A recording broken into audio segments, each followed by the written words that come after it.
Hello student, I am Manjeev Vishwakarma. तो आज हम लोग एक नया सब्जेक्ट मैटर डिस्कस करने जा रहे हैं और ये subject matter BSc fifth semester से बिलोंग करता है। तो उसके सिलेबस में अगर हम लोग देखते हैं तो सिलेबस में एक पेपर है, उस पेपर का नाम है ज्योग्राफिकल थॉट। तो ज्योग्राफिकल थॉट पर हम लोग सिस्टमैटिकली उसको देखेंगे और हमारे सिलेबस में जो जो चीज़ें कवर की गई हैं उन सभी टॉपिक्स को धीरे धीरे करके एपिसोड वाइज हम लोग धीरे धीरे कवर करेंगे। तो हम लोग अगर थोड़ा सा एक ओवरव्यू लें, उसके बाद सिलेबस को हम लोग डिस्कस करेंगे कि सिलेबस क्या है, फिर एक एक टॉपिक वाइज हम लोग डिस्कस करेंगे। तो हम लोग अगर बात करते हैं कि ये ज्योग्राफिकल थॉट है क्या,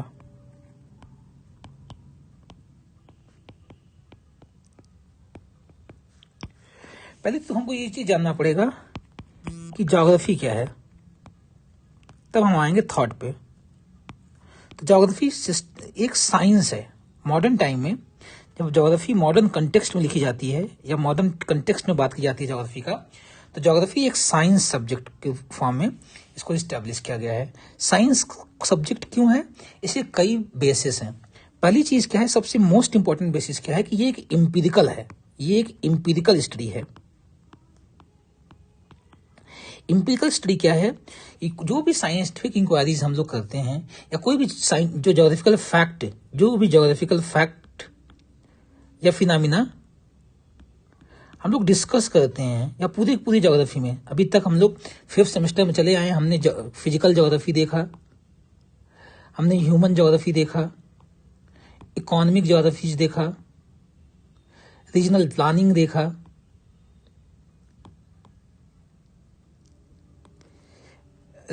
देखा, तो ऐसे बहुत, ये सभी के सभी ज्योग्राफीज क्या हैं, ये किस चीज पर बेस्ड है? फैक्ट को डील करते हैं या किसी फिनोमिना को डील कर रहे हैं। अगर हम ह्यूमन ज्योग्राफी में आते हैं तो ह्यूमन ज्योग्राफी में अगर हम फैक्ट की बात करें तो माउंटेन्स, प्लेट्यू, प्लेन्स की स्टडी किया, सेटलमेंट की स्टडी किया, हमने माउंटेन, प्लेट्यू, प्लेन की बात किया, रिलीफ फीचर्स की बात किया, first order, second order, climate की बात किया, हमने बायोम की बात किया। तो ये सब ऐसे फैक्ट, ये सब फैक्ट्स हैं, ये सब क्या हैं? फैक्ट हैं। और ये फैक्ट ऐसे हैं जिनकी अपनी एक फिजिकलिटी है या फिर ऑब्स्ट्रैक्ट भी हो सकते हैं। हम जैसे ह्यूमन ज्योग्राफी में इकोनॉमिक एक्टिविटीज की बात किया, सोसाइटी, सोशल ग्रुप्स की स्टडी किया, कल्चर एस्पेक्ट की स्टडी किया हमने, इसके अलावा ट्रांसपोर्ट, कम्युनिकेशन, ये सब चीजों की स्टडी किया।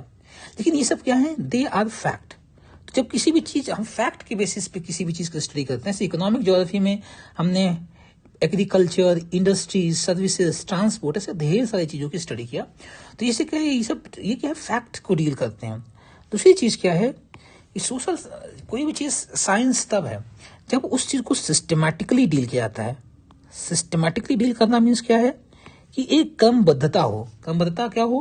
कि किसी भी चीज को लेकर कोई भी, हमेशा साइंस क्या करता है? किसी प्रॉब्लम को डील करता है, ठीक, उस प्रॉब्लम के डील करता है, तो प्रॉब्लम को समझने के लिए फैक्ट फाइंडिंग्स करता है। कि स्टेज होता है एम्पिरिकल स्टेज, फैक्ट कलेक्शन या फैक्ट का एक्यूमुलेशन किया जाता है, उस फैक्ट की एनालिसिस की जाती है, एनालिसिस की बेसिस पे हम लोग सोल्यूशंस डिराइव करते हैं। और सोल्यूशंस क्या हो सकते हैं उसके बारे में हमें ढेर सारे थ्योरेटिकल अंडरस्टैंडिंग दी जाती है। तो कहीं ना कहीं तीसरी चीज ये आ जाती है, जो साइंस होती है बहुत थ्योरेटिकल होता है, उसके अराउंड या उससे उस पर बेस्ड, उस फैक्ट के इंक्वायरी के बेस्ड कुछ थ्योरीज, मॉडल्स बनाए जा सकते हैं। तो वैसे ही हम पूरे ज्योग्राफी में ये पाते हैं कि ये कुछ जो साइंस होने के बेसिस हैं, उन सब बेसिस को ये कहीं ना कहीं जस्टिफाई करता है या कहीं ना कहीं उन क्राइटेरियाज को फुलफिल करता है। और चौथी चीज ये हो सकती है कि कहीं ना कहीं यूनिवर्सलिटी है, जो एक फिनोमिना एक जगह पा रहा है, उस टाइप की फिनोमिना उसी कंडीशन में या उसी सर्कमस्टांसेस में डेवलप होंगे।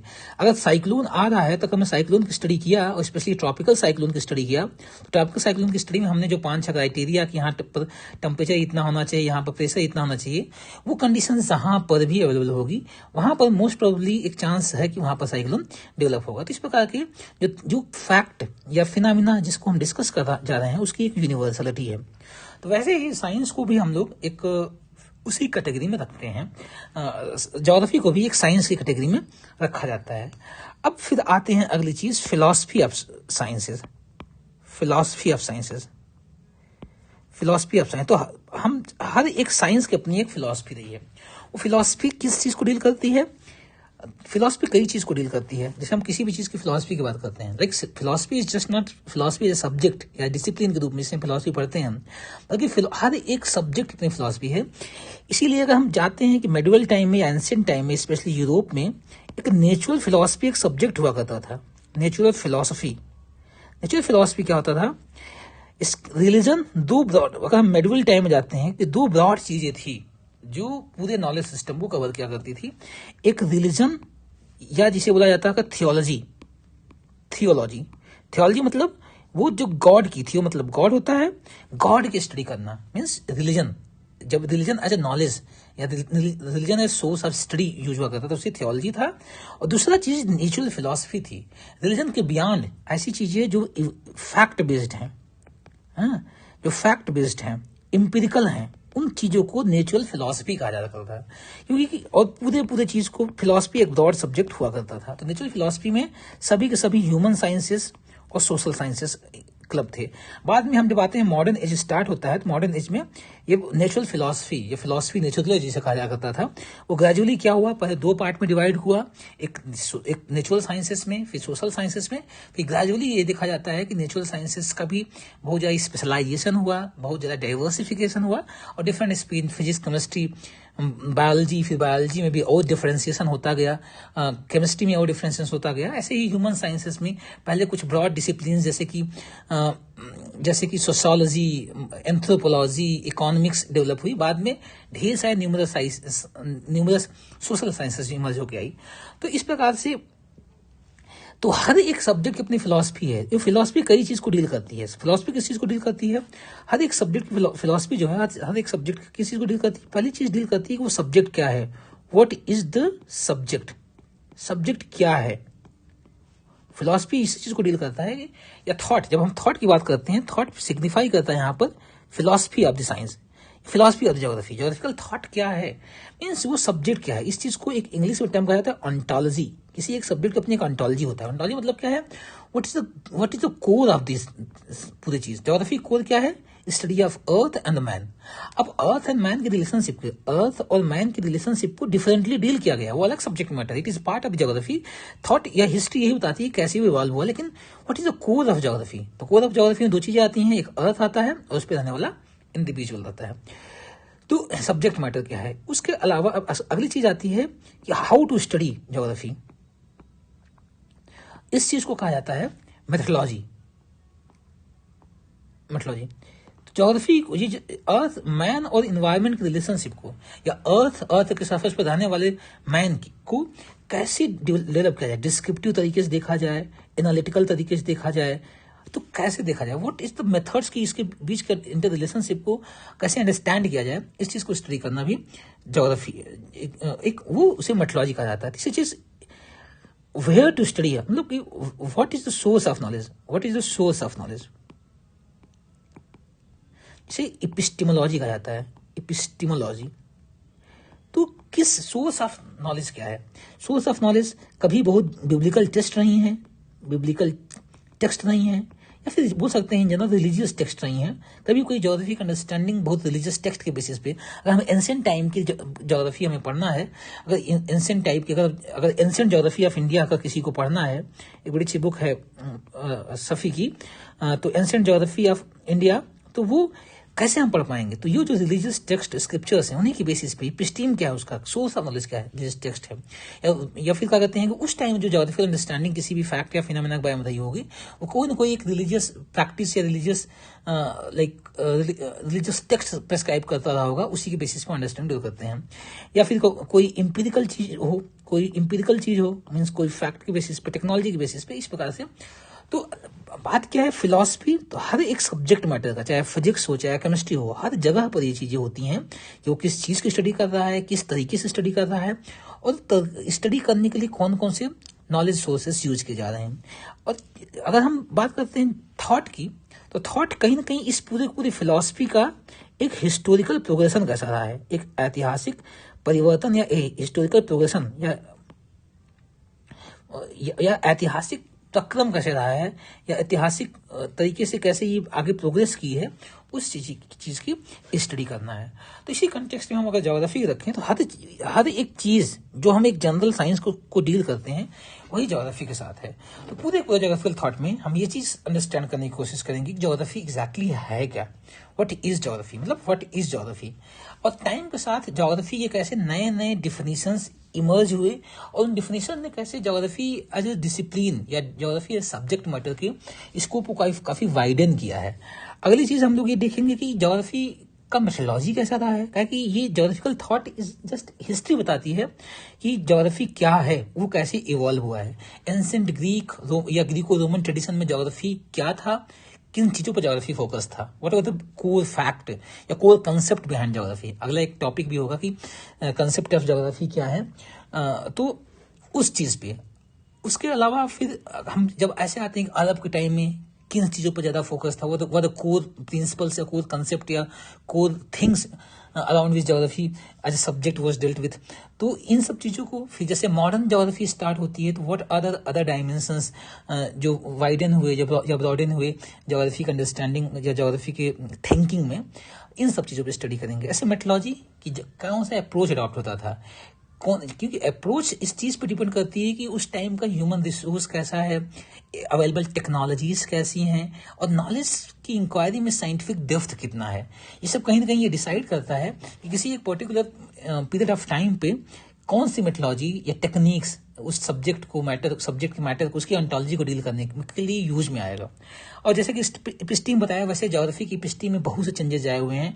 आज हम रिमोट सेंसिंग और satellite based knowledge inquiries produce कर रहे हैं, और नॉलेज इंक्वायरीज प्रोड्यूस करने में किस प्रकार के बायसेस, किस प्रकार के डिस्टॉर्शंस क्रिएट होते हैं, कैसे एक नॉलेज फैक्ट और इंक्वायरी को इंटरप्रेट किया जाता है, ये काफी चेंजेस आए हुए हैं, और ग्रेजुअली हम लोग देखेंगे कैसे चेंज आया। तो इस प्रकार से ज्योग्राफिकल थॉट हम ये बोल सकते हैं कि it is like summary of, या फिर ये बताता है कि एक हिस्टोरिकल प्रोग्रेशन बताता है कि जो ज्योग्राफी के मल्टीपल डिसिप्लिन्स हैं, ह्यूमन ज्योग्राफी, फिजिकल ज्योग्राफी, कैसे ओवर द टाइम इवॉल्व हुए हैं, उनकी इवोल्यूशन के पीछे कौन कौन से रिस्पॉन्सिबल फैक्टर्स रहे हैं जो ऐसी इवोल्यूशनरी हिस्ट्री को जन्म दिया।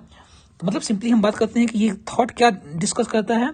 पहली चीज, ज्योग्राफी क्या है, व्हाट इज ज्योग्राफी, एक बड़ा डिस्कोर्स है, किसे ज्योग्राफी कहा जाए।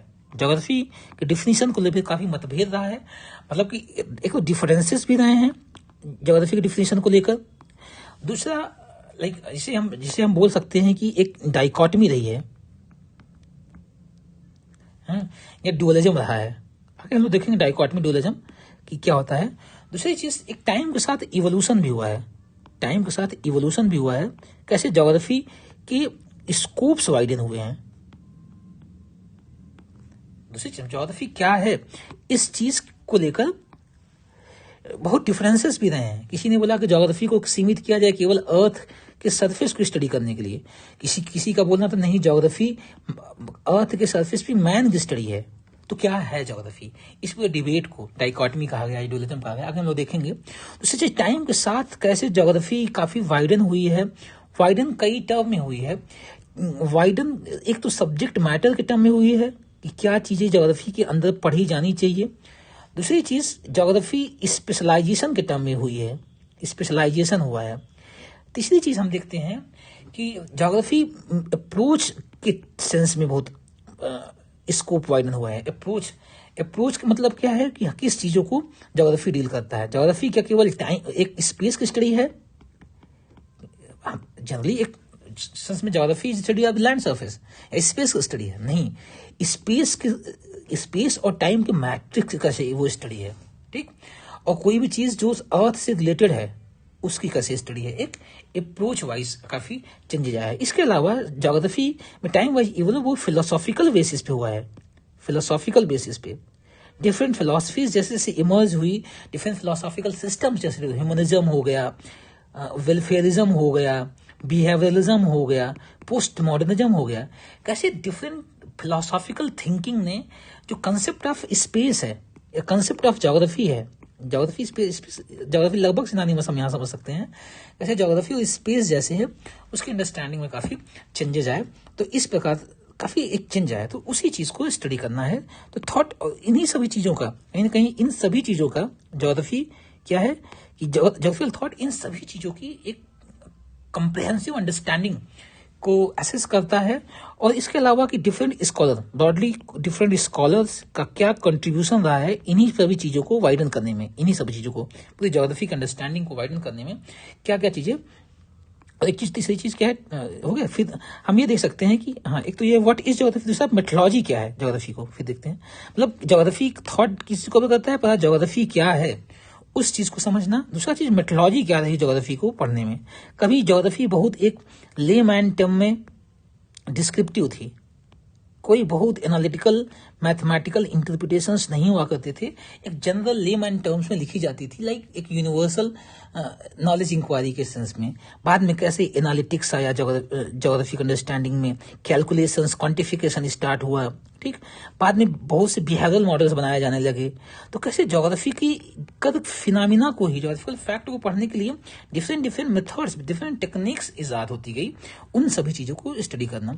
तो इस प्रकार से ज्योग्राफी लाइक एक बड़ा कॉम्प्रिहेंसिव सब्जेक्ट मैटर है। और थॉट क्या करता है, उस सभी कॉम्प्रिहेंसिव सब्जेक्ट मैटर को समझता है, उसके ऑन्टोलॉजी को डिस्कस करता है कि वो चीज है क्या, उसकी मेथोलॉजी को डिस्कस करता है और टाइम के साथ कैसे वो सब चेंजेस हुए हैं उनकी स्टडी करता है। इसके अलावा मेथोलॉजी की स्टडी करता है, कौन कौन से नॉलेज के सोर्स हैं उनकी स्टडी करता है, और उन कैसे स्कोप्स वाइडन हुए इन सभी चीज की स्टडी करता है। तो अगर हम लोग अब आए कि सिलेबस पे आए, तो ब्रॉडली मतलब ये बताने की मेरी यही कोशिश थी इस पूरे लाइक लास्ट जो मैंने बताया, इस सब से यही बताने की कोशिश थी कि ज्योग्राफी लाइक कैसे एक साइंस है, और लाइक अदर साइंस जिसकी अपनी एक फिलॉसफी होती है, geography too has a sound philosophical backing या हिस्ट्री। और जो हिस्ट्री ऑफ ज्योग्राफी है वो डील करती है ज्योग्राफी एक सब्जेक्ट मैटर के रूप में कैसे इवॉल्व हुआ, उसके नए नए अप्रोचेस, नए नए डायमेंशंस कैसे इवॉल्व हुए, और साथ ही साथ ज्योग्राफी की फैक्ट को, ज्योग्राफी फिनोमिना को अंडरस्टैंड करने के लिए, कंप्रिहेंसिवली और एनालिटिकली कंप्रिहेंड करने के लिए कैसे नए नए टूल्स टेक्निक्स डेवलप किए गए। टूल्स टेक्निक स्कॉलरशिप किस सेंस में, डिफरेंट स्कॉलर्स ज्योग्राफर्स ने क्या कंट्रीब्यूशन दिया। हाँ, ये भी इंपॉर्टेंट होगा थॉट के चलते समय कि ज्योग्राफी के फील्ड में जो स्कॉलर्स आए, जो बड़े बड़े विद्वान आए, चाहे वो विद्वान एंशिएंट टाइम से रहे हों, like ancient India, ancient China, ancient Arabia, या फिर एंशिएंट रोम और एंशिएंट ग्रीक्स रहे हों, या मिडवेल टाइम में अरब ज्योग्राफी जो स्टडीज होती है become quite dominant across the world, और जिसको लास्ट बाद में it was like imported in Europe, जहाँ से यूरोप का रेनेसां स्टार्ट होता है। इसके अलावा चाहे फिर आफ्टर साइंटिफिक रिवोल्यूशंस जो वेरी स्पेशलाइज्ड, डाइवर्सिफाइड और सिस्टमैटिक साइंटिफिक बेसिस पे जो ज्योग्राफी की शुरुआत होती है, firstly in Germany, then in France, Britain, USA and Russia, कैसे वो ज्योग्राफी को अंडरस्टैंड करते गए, ज्योग्राफी में नए कंसेप्ट, नई थेरीज, नई मॉडल्स, नए फिलोसॉफिकल बेसिस प्रोवाइड करते गए, उन्हीं सभी चीजों को अंडरस्टैंड करना ही ज्योग्राफिकल थॉट है। आई थिंक एक नटसेल में ये बताया जा सका कि क्या है। अगर अब हम आते हैं सब्जेक्ट सिलेबस पे, कि सिलेबस है क्या, सिलेबस के अंतर्गत हम लोग ब्रॉडली क्या कवर करेंगे। सिलेबस लंबी है, पहले हम ये समझने की कोशिश करेंगे nature and scope of geography. Nature and scope of geography एक ब्रॉड सेंस में ज्योग्राफी क्या है, ज्योग्राफी क्या है, डिफरेंट स्कॉलर्स ने ज्योग्राफी पर क्या टिप्पणी दी है या क्या बताया है, उस चीज को देखेंगे। फिर ज्योग्राफी के मेन कंसेप्ट कौन कौन से हैं, मेन कंसेप्ट क्या है जिनकी अराउंड ज्योग्राफी लाइक कुछ कोर कंसेप्ट है जो आपको हर जगह, चाहे फिजिकल ज्योग्राफी, चाहे ह्यूमन ज्योग्राफी, चाहे इकोनॉमिक ज्योग्राफी, चाहे इंडस्ट्रियल ज्योग्राफी, चाहे फिर आप ज्योमोफोलॉजी, क्लाइमेटोलॉजी, चाहे जहाँ देखेंगे ये कुछ टर्म्स, कुछ कंसेप्ट हैं जो अक्रॉस द ज्योग्राफी हर एक ब्रांचेस में आपको देखने को मिलेंगे। वो कुछ इंपॉर्टेंट कंसेप्ट हो गए। फिर हम लोग थोड़ा सा देखेंगे ओरिजिन ऑफ ज्योग्राफिकल थिंकिंग क्या है, इन ज्योग्राफिकल थिंकिंग क्या है, शुरुआत कहाँ से होती है ज्योग्राफिकल थिंकिंग से। इसके अलावा कुछ कंसेप्ट देखेंगे, लाइक जो मेन जो कंसेप्ट है, इन कंसेप्ट में डिफरेंट टाइप के कंसेप्ट आएंगे, उन सब चीज़ों को देखेंगे। तो कंसेप्ट हो गए। फिर कुछ ज्योग्राफी में कंसेप्ट देखेंगे। उसके बाद हम लोग देखेंगे डुअलिज्म और डाइकोटमी की जो बात किया था, देखेंगे कैसे बहुत मतभेद रहा है ज्योग्राफी के को समझने के लिए। ज्योग्राफी क्या है इसको लेकर मतभेद रहा है, समय के साथ काफ़ी नए नए एरियाज तलाश किए गए ज्योग्राफी को, उस चीज़ को देखेंगे। इसके अलावा एंशिएंट इंडिया में ज्योग्राफी क्या रही है, अगर हम ज्योग्राफिकल डिस्क्रिप्शन प्रेजेंट करें एंशिएंट इंडिया की, तो कैसी डिस्क्रिप्शन प्रेजेंट किया जाता था हमारे एंशिएंट वेदास में, पुराणास में, इन सब चीज़ में कैसे ज्योग्राफी इस इंडिया को, स्पेशली मेनलैंड इंडिया को कैसे डिस्क्राइब किया जाता था। और इवन जो ज्योग्राफिकल इवेंट हुआ करते थे उस समय एंशिएंट इंडिया में, उसे कैसे देखा गया इंडिया में, क्या साइंटिफिक बेसिस था या नॉलेज सोर्स था जिसके बेसिस पे उस इवेंट को, ज्योग्राफिकल इवेंट या फैक्ट फिनोमेना प्रोसेस को एनालाइज किया गया या उसे इंटरप्रेट किया या डिस्क्राइब किया गया, उन सब चीज़ों को देखेंगे। बाद में कुछ स्कूल्स आएंगे जैसे ग्रीक हो गए, रोमन्स स्कूल में क्या क्या ज्योग्राफी डेवलपमेंट हुआ, कौन बड़े बड़े स्कॉलर्स आए जिन्होंने ज्योग्राफी में काफ़ी कंट्रीब्यूशन प्रोवाइड किया। इसके बाद अरब स्कॉलर्स आएंगे। फिर एक क्लासिकल टाइम देखेंगे कि ये सब मेडिवल टाइम है, जैसे लाइक ये सब एंशिएंट टाइम हो गया, अदब्स को मेडिवल टाइम कहा जाता है कि ज्योग्राफी का। फिर कैसे मॉडर्न टाइम की शुरुआत होती है, एक क्लासिकल पीरियड आता है जहाँ पर जर्मन स्कॉलर्स काफ़ी कंट्रीब्यूशन देते हैं। हमबोल्ट और रीटर का क्या कंट्रीब्यूशन रहा है ज्योग्राफी में, क्योंकि हमबोल्ट और रीटर को फादर ऑफ ज्योग्राफी कहा जाता है, बिकॉज इन लोगों ने काफ़ी एक साइंटिफिक, सिस्टमैटिक और एक फिलोसॉफिकल बैकिंग प्रोवाइड की ज्योग्राफी के स्टडी के लिए।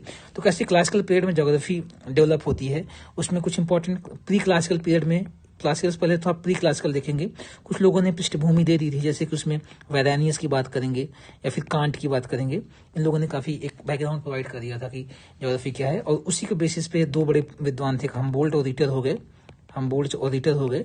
इन लोगों ने एक साउंड डिसिप्लिन के फॉर्म में इसको एस्टैब्लिश किया। इसके बाद हम लोग देखेंगे, बाद में धीरे धीरे करके यहाँ से जैसे धीरे धीरे से इंफॉर्मेशन कलेक्ट होती गई, इंफॉर्मेशन का सब कैटेगराइजेशन किया जाने लगा, उसको क्लासिफिकेशन किया गया जाने लगा, थ्योरी जो मॉडल बनने लगे।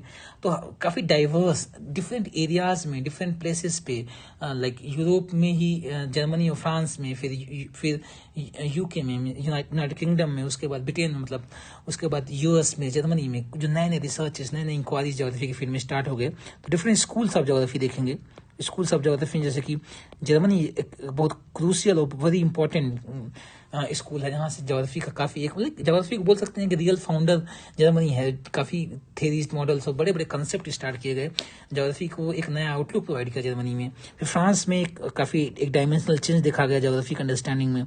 फिर यूके में एक नई टाइप की geography in terms of planning and development के कंटेक्स्ट में कैसे यूके में ज्योग्राफी को स्टार्ट की गई। उसके बाद यूएस में कैसे बहुत अप्लाइड सेक्शन देखा गया और use of technology in geographical understanding, और एक साउंड फिलोसॉफिकल बेसिस प्रोवाइड कैसे, स्पेशली मॉडर्न कंटेक्स्ट में नई इंक्वायरीज, एक नए टर्म्स देखे गए, पोस्ट मॉडर्न टर्म देखे गए, ह्यूमनिस्टिक और बिहेवियरल, जो ह्यूमनिज्म और बिहेवियरलिज्म के जो 1960s और 70s में जो ह्यूमनिस्टिक अप्रोच स्टार्ट हुआ अक्रॉस द डिसिप्लिन्स, वो कैसे ज्योग्राफी में इंट्रोड्यूस होता है, कैसे बिहेवियरल अप्रोच ज्योग्राफी में इंट्रोड्यूस होता है, पोस्ट मॉडर्न लुक और कल्चर टर्न्स कैसे स्टार्ट होते हैं ज्योग्राफी में। तो ऐसे काफ़ी एक सिग्निफिकेंट कंट्रीब्यूशन रहा है यूएस और यूएस स्कॉलर्स का ज्योग्राफिकल अंडरस्टैंडिंग में। तो और एक बड़ी एक इंपॉर्टेंट थ्योरी देखेंगे कि कैसे ये जो नॉलेज स्पेशली एंशियंट टाइम से मॉडर्न टाइम में जो नॉलेज में चेंज आ रहा है, इस पूरे चेंज में चेंज ना बोलिए, इसे इवोल्यूशन देखिए बोलिए, इस पूरे इवोल्यूशन को दर्शाने वाली एक थ्योरी है कून का एक मॉडल देखेंगे, कैसे नॉलेज धीरे धीरे से एक्युमुलेट होता है और इसमें एक पैराडाइम चेंज देखा जाता है। तो ना पैराडाइम का जो बात कंसेप्ट किया था, पैराडाइम। तो इस प्रकार से ये पूरा मोटा सिलेबस है। सिलेबस तो और लेंथी है, लेकिन ब्रॉडली चीज़ें इन्हीं सब चीज़ों के अराउंड रिवॉल्व करेंगी।